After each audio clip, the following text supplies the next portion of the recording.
Hello दोस्तों, स्वागत है आपका हिंदी क्लासेस में। कौन थे केशव दास? चलिए देखते हैं एक नज़र में।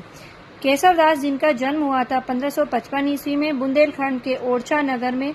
इनकी मृत्यु 1617 ईस्वी में हुई थी। इनका उपनाम था वेदांती मिश्र।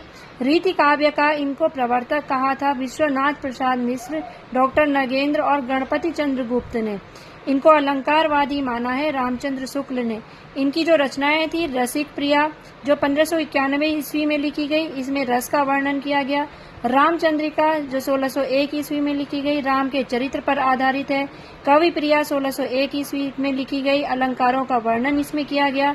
रतन बावनी, जो 1607 ईस्वी में लिखी गई, राजनीतिक ग्रंथ यह है। वीर सिंह देव चरित्र 1607 ईस्वी में लिखा गया। ये वीर सिंह देव के चरित्र पर आधारित ऐतिहासिक काव्य है। विज्ञान गीता 1610 में लिखा गया।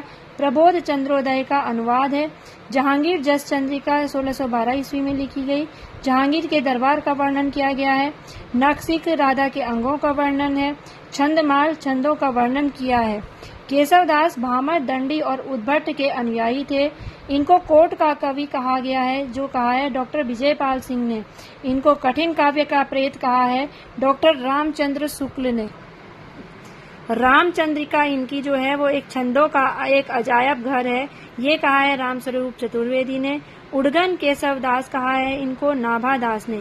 केशव दास की जो प्रमुख पंक्तियां हैं दोस्तों, जो सारे एग्जाम क्वेश्चन में पूछे जाते हैं, यद्यपि सुजाति सुलक्षणी सुभरन सरस सुवृत भूषण बिनु न विराजई कविता बनिता मित।